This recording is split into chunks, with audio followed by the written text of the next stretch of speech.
What if you could understand the emotional world of an older loved one with just a few simple questions? It's so easy to mistake the most common signs of depression in seniors for normal aging. We see a loved one slowing down, losing interest in their hobbies, or complaining more about aches and pains, and we think, well, that's just part of getting older. But what if it's not? What if it's a sign of something deeper, something treatable, that's quietly stealing their joy and vitality? Depression in older adults is a silent epidemic.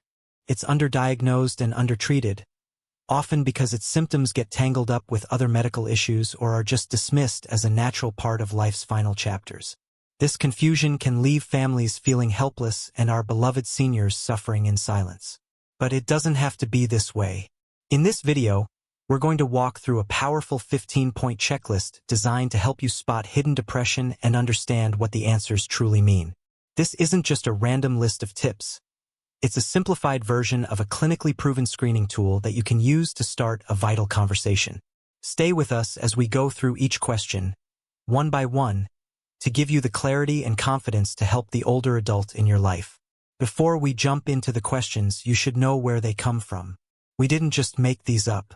These 15 questions are from the Geriatric Depression Scale short form, or the GDS-15. It's a rapid screening tool used by doctors and psychologists all over the world, specifically for older adults. Its entire purpose is to quickly and reliably flag potential depression, making it one of the best tools out there for families and caregivers. It's designed for simple yes or no answers, based on how your loved one has been feeling over the last week. The real beauty of this tool is its simplicity. You don't need to pull out a clipboard and act like you're giving a formal test. Think of it as a framework for a conversation. You can naturally weave these questions into your chats to get a clearer picture of their emotional well-being. Now, remember, the goal here isn't to diagnose. It's to screen. It's to see if there are enough red flags to justify a talk with a healthcare professional. A score of 5 or more on this scale is a sign that a follow-up is needed. So, let's start with the first question. Question 1.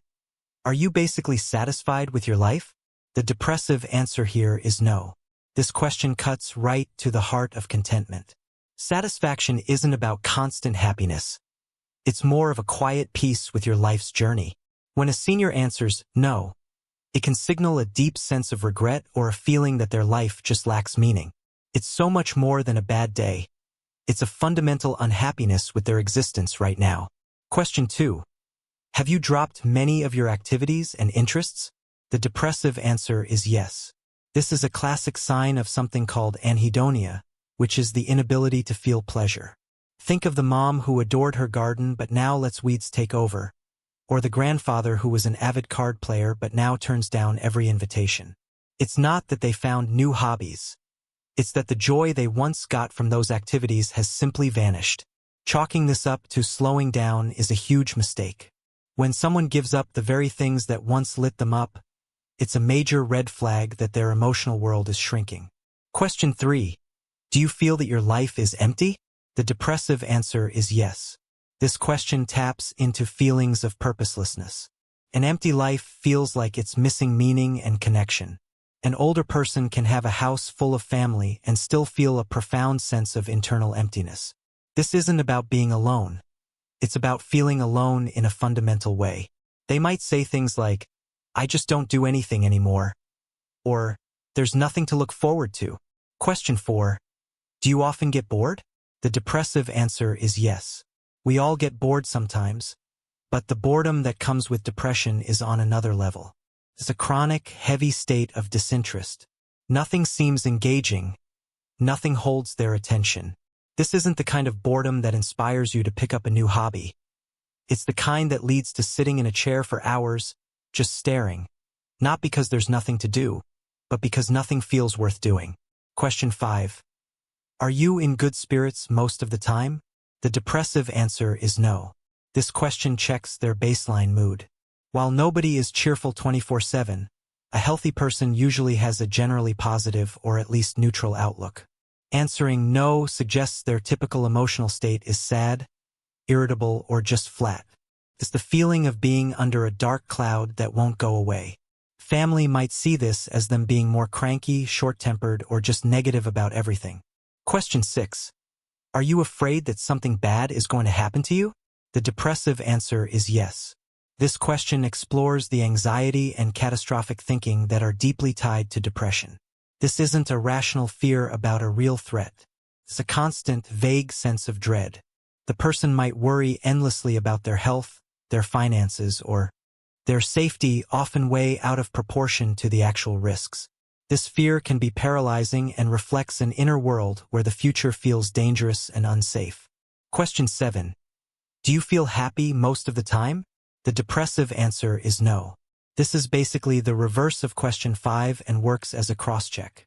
The word happy can mean different things to different people, but here, it just means the general presence of positive feelings.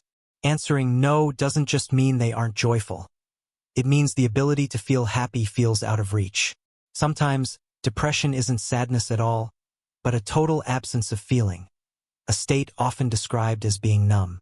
Question 8. Do you often feel helpless? The depressive answer is yes. Helplessness is a core part of depression. It's the belief that you're powerless to change your situation or ease your own suffering. An older adult feeling helpless might think, "Nothing I do matters," or "Why bother trying?"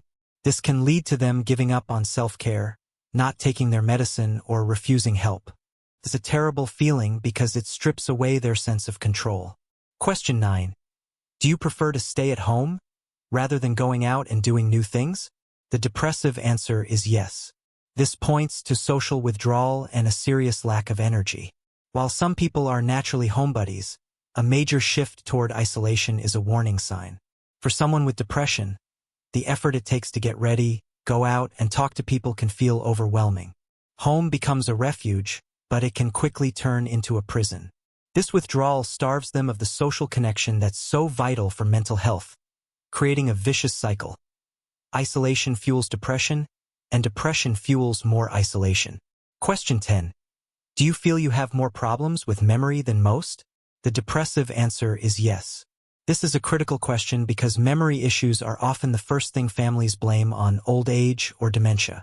But depression can seriously mess with cognitive function, causing problems with concentration, decision-making, and memory. It's sometimes called pseudo-dementia. The brain is so busy carrying the weight of depression that it doesn't have the resources for other tasks.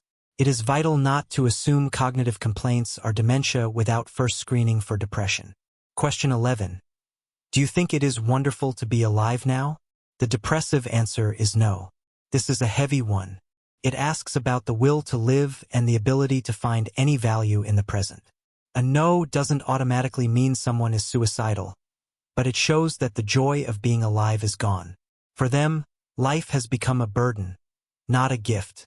They can no longer appreciate the simple wonders, like the taste of food, the warmth of the sun, or the voice of a loved one. Question 12. Do you feel pretty worthless the way you are now? The depressive answer is yes. This question gets at feelings of low self-esteem. Depression attacks a person's sense of self-worth. They might feel like they're a burden on their family, useless because they aren't working anymore, or worthless due to physical limits. These feelings are distorted thoughts fueled by the illness, not reality. They'll often brush off compliments and focus only on what they see as their failures. Question 13. Do you feel full of energy? The depressive answer is no. The fatigue from depression isn't just being tired. It's a deep, bone-wearying exhaustion that no amount of sleep can fix. This is often a primary physical complaint that sends seniors to the doctor. They might say that everything feels like a huge effort, from getting out of a chair to making a snack. If a doctor can't find a physical reason for extreme fatigue, depression should be a top suspect.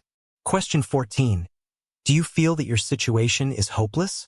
The depressive answer is yes. Hopelessness is probably the most dangerous symptom of depression.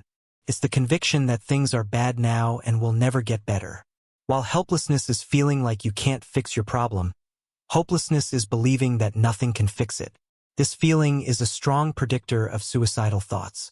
When a person loses all hope, ending their pain can start to feel like a rational option. Anytime someone expresses hopelessness, it must be taken seriously. Question 15. Do you think that most people are better off than you are? The depressive answer is yes. This reveals the work of negative social comparison.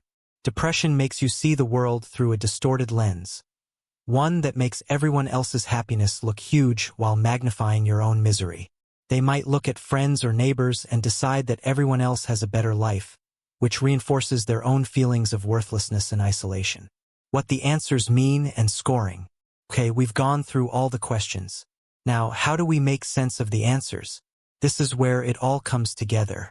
For each of the 15 questions, you give 1 point for the depressive answer. Let's do a quick recap on the scoring.